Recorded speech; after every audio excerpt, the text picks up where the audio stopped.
Funny बिल्ला।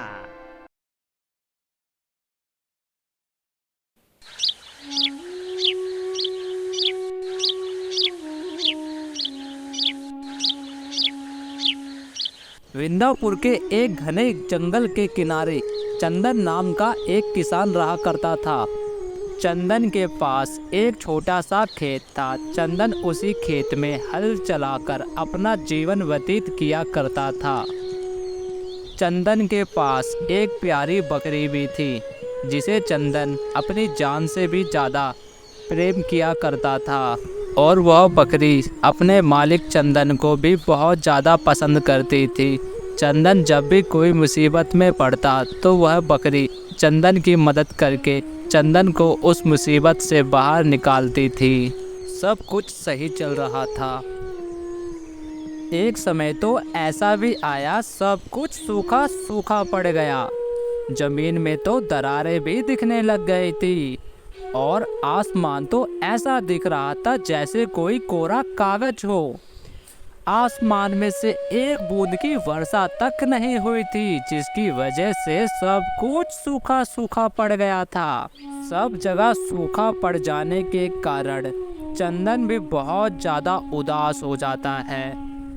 चंदन के चेहरे पर उदासी साफ साफ झलक रही थी। चंदन इसलिए चिंता में था क्योंकि चंदन के घर में अब अनाज का एक दाना भी नहीं था।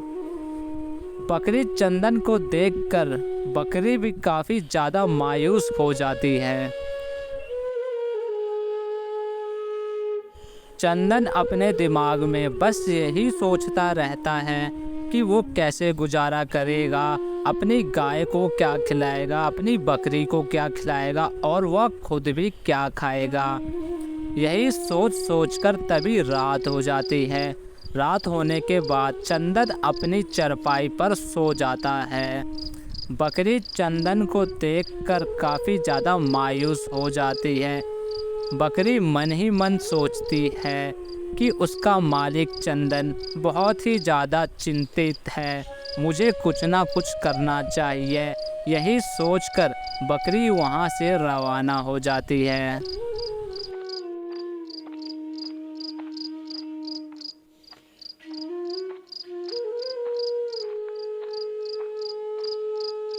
बकरी चलते चलते अपने घर से काफ़ी दूर एक घने जंगल में पहुंच जाती है, जहां पर बहुत से खूंखार जानवर रहते हैं।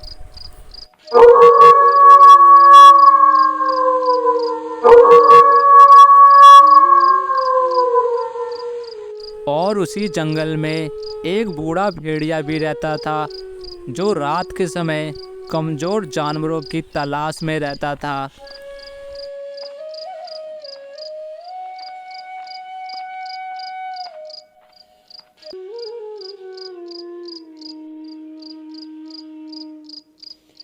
भेड़िए की नज़र बकरी पर पड़ती है। तभी भेड़िया बोलता है, अरे वाह, सामने से एक बकरी चलकर आ रही है। इसे देखकर लगता नहीं है कि ये जंगल की होगी। इसे खाकर तो मैं तरोताज़ा हो जाऊंगा। एकदम फ्रेश फ्रेश माल है ये तो।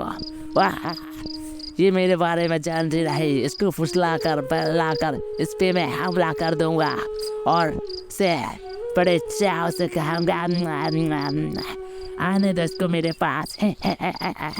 बड़ा मजा आएगा इसको खाने में।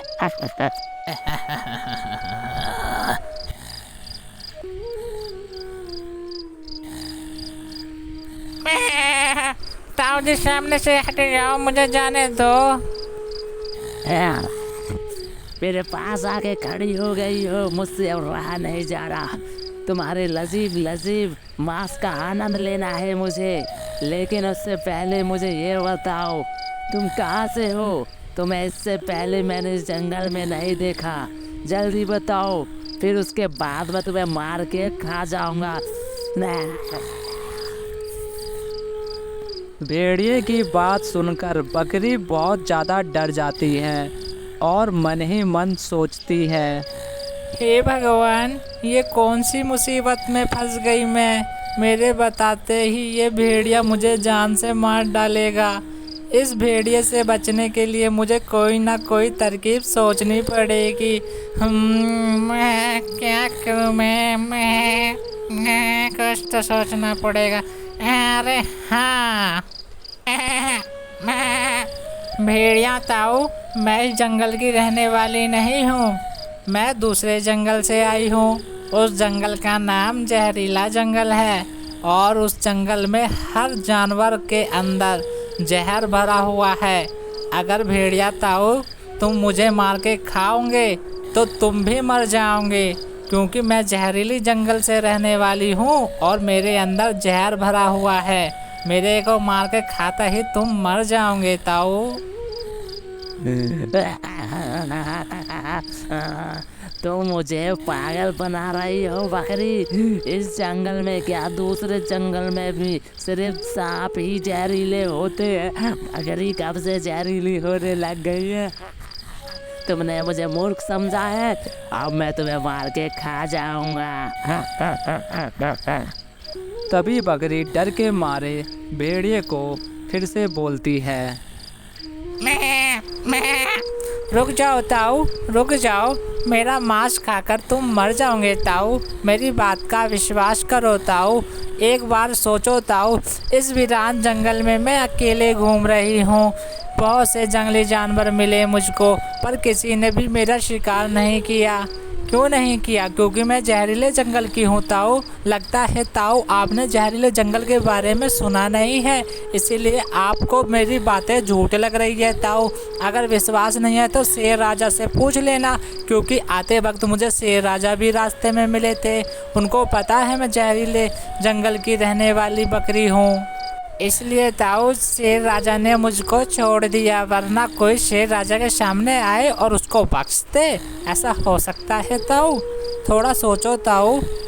बकरी की शेर वाली बात सुनकर बूढ़ा भेड़िया बकरी की बात पर इस बार विश्वास कर लेता है और बकरी को जाने देता है। ठीक है बकरी बहन, तुम जा सकती हो। जब शेर राजा ने ही तुम्हारा शिकार नहीं करा, इसका मतलब शेर राजा जानते हैं कि तुम जहरीली जंगल से रहने वाली बकरी हो। ठीक है, तुम जाओ अब यहाँ से। आज लगता है कोई दूसरा शिकार देखना पड़ेगा। जल्दी जाओ यहाँ से।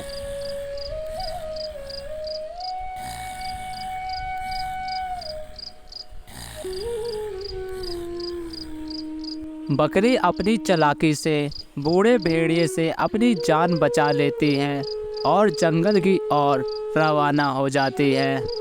एक मुर्गी झाड़ियों में फंसी होती है। वह अपने आप को छुड़ाने की पूरी कोशिश करती है, पर वह मुर्गी अपने आप को छुड़ा नहीं पाती उस झाड़ियों में से। इसीलिए वह मुर्गी जोर जोर से मदद मांगने की पुकार लगाती है। कुकड़ुकू बचाओ बचाओ, कुकड़ुकू बचाओ, कोई तो है, मुझे बचाओ इस झाड़ियों में से। कुकड़ुकू कुकड़ुकू कुकड़ुकू बचाओ, मुझे कोई बचाओ, मुझे इस झाड़ियों में से बाहर निकालो, मुझे बचाओ। बकरी मुर्गी की बचाओ बचाओ की आवाज़ सुनकर वहीं पर रुक जाती है और रुक कर बोलती है। इतनी रात हो चुकी है, ये कौन है जो मदद के लिए आवाज़ लगा रही है? चलो चलकर देखती हूँ मैं, शायद से कोई मुसीबत में फंसा हो। ये शायद से आवाज़ सामने से आ रही है मेरे। चलकर देखती हूँ कौन है।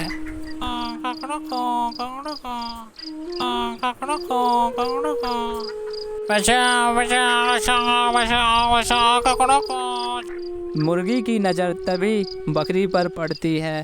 तभी मुर्गी बोलती है, हे बकरी बहन, मुझे झाड़ियों में से निकालो। मैं झाड़ियों में काफ़ी देर से फंसी हुई हूँ। मैंने पूरी कोशिश करी, पर मैं इस झाड़ियों से बाहर नहीं निकल पा रही। प्लीज़ बहन, मेरी मदद करो। बकरी मुर्गी को झाड़ियों में फंसा देख बकरी अपने दांतों से उन झाड़ियों को पकड़कर जोर से झटकती है और मुर्गी झाड़ियों से छूट जाती है और बकरी उन झाड़ियों को कहीं दूर फेंक देती है झटक कर। तभी मुर्गी बकरी से बोलती है। बहन, मैं इन झाड़ियों में बहुत देर से फंसी हुई थी। कुकड़ू, अगर तुम नहीं आती तो आज मुझे कोई जंगली जानवर अपना शिकार बना लेता। शुक्रिया बहन तुम्हारा। पर बहन, तुम इस जंगल की तो नहीं लगती। तुम कहाँ से आई हो बहन, और इतनी रात में इस जंगल में क्यों भटक रही हो बहन? और बहन, आप बहुत मायूस भी लग रही हो। क्या बात है बहन, मुझे बताओ, क्या पता मैं तुम्हारी मदद कर सकूं बहन। बोलो बहन, इतनी मायूस क्यों हो तुम? बोलो बहन। कुकड़ू कू। मुर्गी की बात सुनकर तभी बकरी बोलती है। बहन मुर्गी, मैं बहुत दूर से आई हूँ और मैं इस वक्त अपनी बहन के घर जा रही हूँ। मेरी बहन इस जंगल के उस पार रहती है। और बहन मुर्गी, इतनी आधी रात में इस जंगल से मैं इसलिए जा रही हूँ क्योंकि जंगल का रास्ता शॉर्टकट पड़ता है। और बहन मुर्गी, मुझको इसलिए जाना पड़ रहा है क्योंकि मेरा मालिक चंदन मैं बहुत मुसीबत में है। मैं अपने मालिक से बहुत प्रेम करती हूँ। मैं कोई भी मुसीबत अपने मालिक पर नहीं देख सकती। मेरा मालिक चंदन बहुत ही चिंता में है। मुझे अपने मालिक चंदन की मदद करनी है। इसलिए मैं अपनी बहन के घर जा रही हूँ ताकि मैं उससे 4 गेहूं की बोरी लेकर आ जाऊँ क्योंकि चंदन के पास कुछ नहीं है खाने को। सारी फसलें हमारे यहाँ सूख चुकी है। बूंद की एक वर्षा तक नहीं हुई है। बहुत मुसीबत में फंसा हुआ है मेरा चंदन मालिक। बस उसी की मदद करने के लिए मैं जा रही हूँ अपनी बहन के पास। मुर्गी बकरी को इस तरह रोता हुआ देख मुर्गी भी बहुत ज़्यादा दुखी हो जाती है। तभी मुर्गी बकरी की मदद करने का फैसला लेती है। तभी मुर्गी बोलती है। कुकड़ू को, बकरी बहन, अगर तुम इस अंधेरी रात में और दूर गई तो तुम अपने चंदन मालिक को देख भी नहीं पाओगी क्योंकि देखने के लिए तुम्हें जिंदा रहना पड़ेगा। और इस अंधेरी रात में बहुत से खूंखार जानवर घूमते हैं बाहर, जैसे जंगली लकड़बग्घे, जंगली कुत्ते, शियार, ये सब घूमते हैं आधी रात में। इन झाड़ियों में से तुमने मुझे छुड़ाकर नया जीवन दान दिया है, इसलिए मैं भी तुम्हें कुछ देना चाहती हूँ। मेरे पीछे पीछे आओ बकरी बहन, मैं तुम्हारी मदद करूँगी।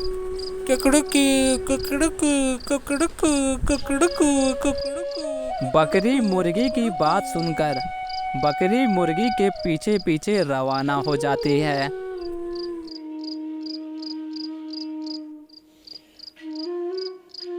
कुड़कू, बकरी बहन, दरअसल मैं सोने का अंडा देने वाली मुर्गी हूँ। बकरी बहन, तुम मेरे सोने का एक अंडा तुम अपने पास रख सकती हो और अपने मालिक को दे देना। तुम्हारी सारी मुसीबत दूर हो जाएगी।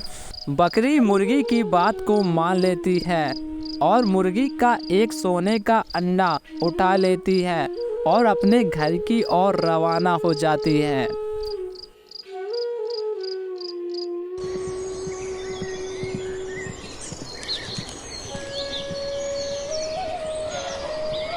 बकरी सोने का अंडा लेकर अपने घर पहुंच जाती है, पर उसका मालिक चंदन अभी तक सो रहा था। तभी बकरी मैं करते हुए चंदन को जगाती है।